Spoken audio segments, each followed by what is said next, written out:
नमस्कार। आज हम बात करने वाले हैं रॉबर्ट कियोसाकी की बहुत ही फेमस किताब रिच डैड पुअर डैड। हाँ, ये किताब तो मतलब काफी चर्चा में रहती है हमेशा। बिल्कुल। तो इसमें कहानी है दो पिताओं की जिनकी सोच बिल्कुल अलग है, एक अमीर पिता और एक गरीब पिता, और उनके नजरिए से पैसे को समझने की कोशिश। हाँ, तो आज हम ना सिर्फ कहानी नहीं दोहराएंगे बल्कि कोशिश करेंगे उन मेन आइडियाज को पकड़ने की जो एक फाइनेंशियल फ्रीडम या पैसे की आजादी की तरफ ले जाते हैं। सही। इसकी शुरुआत होती है हवाई में। रॉबर्ट, जो तब सिर्फ 9 साल के थे, अपने गरीब पिता से पूछते हैं। उनके पिता पढ़े लिखे थे, सरकारी नौकरी में थे। वो पूछते हैं कि हम लोग अमीर क्यों नहीं हैं? तो पिता का जवाब वही पारंपरिक जवाब था कि बेटा खूब पढ़ो, अच्छी नौकरी मिलेगी। हाँ, एग्जैक्टली, खूब पढ़ो, अच्छी नौकरी पाओ। पर रॉबर्ट को ना इससे तसल्ली नहीं हुई। बच्चे का सवाल तो जायज था। फिर उन्होंने क्या किया, वो अपने दोस्त माइक के अमीर पिता के पास गए। हाँ। वो एक बिजनेसमैन थे। अच्छा। सीखने के लिए कि पैसा कैसे कमाते हैं। हाँ। और दिलचस्प बात ये है जो मुझे हमेशा लगती है, हाँ। कि अमीर पिता ने उन्हें सीधा कोई फॉर्मूला नहीं पकड़ा दिया। नहीं, उन्होंने तो बल्कि उन्हें काम पे लगा दिया था, है ना? वही तो, एक स्टोर में सिर्फ 10 सेंट प्रति घंटा, मतलब आज के हिसाब से तो कुछ भी नहीं। हाँ, बहुत ही कम। और काम भी क्या, रैक साफ करना, डस्टिंग करना। ये तरीका थोड़ा अजीब नहीं है? मतलब पैसा कमाना सिखाने का। पहली बार सुनने में अजीब लगता है, सही का। हाँ। लेकिन शायद अमीर पिता का पॉइंट कुछ और था। वो शायद ये दिखाना चाहते थे कि सिर्फ मेहनत मजदूरी करना या कम पैसों के लिए खटना, उससे अमीर नहीं बनते। हाँ, कि सिर्फ पैसे के पीछे भागने से कुछ नहीं होता। वो एक तरह का जाल है। जब रॉबर्ट ने थोड़ी झुंझलाहट दिखाई, गुस्सा दिखाया कि भाई मुझे पैसा कमाना सीखना, ये सब नहीं करना, तब असली सबक शुरू हुआ। हाँ, तब अमीर पिता ने पहला और शायद सबसे इम्पोर्टेंट सबक दिया, जो था पैसे के लिए काम मत करो, पैसे को अपने लिए काम करने दो। बिल्कुल। और ये सिर्फ कहावत नहीं थी, उन्होंने रॉबर्ट और माइक को इसे करने के लिए उकसाया। वो कॉमिक बुक लाइब्रेरी वाला किस्सा याद है? हाँ हाँ, वो तो बड़ा मजेदार था। पुराने कॉमिक्स जमा करके फिर उन्हें किराए पर देना। बिल्कुल। वो उनका पहला एक तरह का बिजनेस था, कह सकते हैं। हाँ, छोटा सही पर अपना वेंचर, जहाँ मेहनत एक बार की कॉमिक्स जमा करने में, पर कमाई बार बार आ रही थी, बिना उनके वहाँ हर वक्त मौजूद रहे। यही है पैसिव इनकम का कॉन्सेप्ट, जो बाद में इतना बड़ा बना। यही उन्हें शायद पहली बार समझ आया होगा कि नौकरी से तनख्वाह मिलती है, वो ठीक है, अपनी जगह जरूरी है, लेकिन असली आजादी, असली फाइनेंशियल आजादी तब है जब आपका पैसा आपके लिए कमा रहा हो, चाहे वो बिजनेस से आए या इन्वेस्टमेंट से। सही बात है। और फिर आता है दूसरा बड़ा सबक, ये एसेट और लायबिलिटी वाला। संपत्ति और देनदारी। अब ये कॉन्सेप्ट सुनने में तो आसान लगता है, पर असल जिंदगी में लोग इतना गड़बड़ क्यों कर देते हैं इसमें?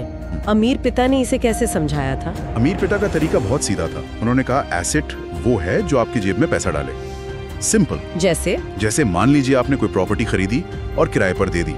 किराया आ रहा है तो वो प्रॉपर्टी एसेट है। या स्टॉक्स खरीदे जिनसे डिविडेंड मिल रहा है। या कोई बिजनेस जो मुनाफा दे रहा है। ठीक है। और लायबिलिटी वो है जो आपकी जेब से पैसा निकाले।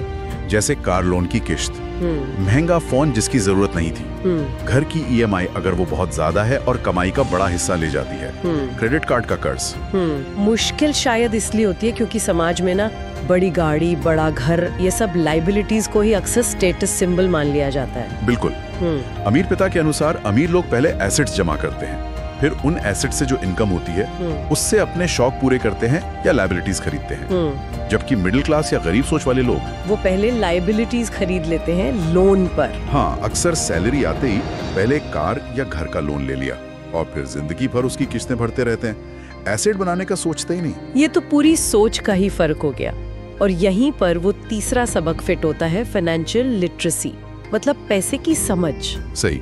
गरीब पिता जो पढ़े लिखे थे वो एकेडमिक पढ़ाई, डिग्री, सिक्योर नौकरी पर जोर देते थे, जो गलत नहीं है, अपनी जगह वो भी जरूरी है। हाँ, वो अपनी जगह ठीक है। लेकिन अमीर पिता का मानना था कि स्कूल आपको अच्छा एम्प्लॉय बनना सिखाते हैं, एक अच्छा नौकर, मालिक या निवेशक बनना नहीं सिखाते। हाँ, अमीर पिता ने रॉबर्ट को वो चीजें सिखाई जो स्कूल सिलेबस में नहीं होती, जैसे टैक्स के कानून कैसे काम करते हैं, आपके फायदे के लिए कैसे इस्तेमाल हो सकते हैं, कैश फ्लो क्या होता है, इन्वेस्टमेंट कैसे करनी है, बिजनेस की बेसिक समझ। ये सब प्रैक्टिकल ज्ञान है जो अक्सर मिसिंग होता है हमारी एजुकेशन से। बिल्कुल। और अमीर पिता मानते थे कि इसी ज्ञान की कमी लोगों को रैट रेस में फंसाए रखती है। नौकरी करो, बिल भरो, फिर नौकरी करो, वो चक्र चलता रहता है। तो ये फाइनेंशियल लिटरेसी अकादमिक पढ़ाई का विकल्प नहीं बल्कि उसके साथ जरूरी है। हाँ, एक पूरक है, कॉम्प्लीमेंट्री है। डिग्री अपनी जगह पर पैसे की समझ अपनी जगह। तो आखिरकार रॉबर्ट ने कौन सा रास्ता चुना? जाहिर है हाँ, उन्होंने अमीर पिता की सोच को अपनाया। नौकरी पर डिपेंडेंट रहने के बजाय उन्होंने इन्वेस्ट करना शुरू किया, प्रॉपर्टी बनाई, बिजनेस शुरू किया। मतलब अपनी फाइनेंशियल डेस्टिनी खुद कंट्रोल करने की कोशिश की। तो अगर इस पूरी चर्चा को हम समेटें तो दो रास्ते दिखते हैं साफ साफ। बिल्कुल। एक रास्ता है गरीब पिता वाला, भाई सेफ चलो, सिक्योर नौकरी पकड़ो, ज्यादा रिस्क मत लो, डिग्री पर भरोसा रखो। और दूसरा रास्ता? दूसरा अमीर पिता वाला, पैसे को समझो, उससे काम करवाओ, एसेट बनाओ, लायबिलिटी नहीं, फाइनेंशियली लिटरेट बनो, और हाँ, कैलकुलेटेड रिस्क लो, अंधाधुंध नहीं, सोच समझकर। तो किताब का जो निचोड़ है वो यही है कि पैसे के लिए काम मत करो, पैसे को अपने लिए काम करने दो। सिर्फ हार्डवर्क काफी नहीं है, स्मार्ट वर्क चाहिए। सही कहा।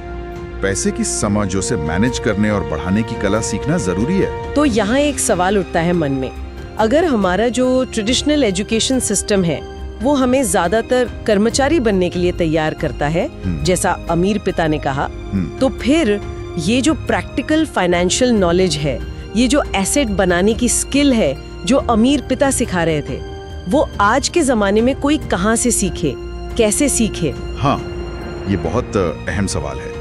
क्या सिर्फ किताबें पढ़ना काफी है, या ऑनलाइन कोर्सेज या मेंटर ढूंढना जरूरी है, या फिर करके सीखना पड़ता है, छोटे छोटे स्टेप्स लेकर?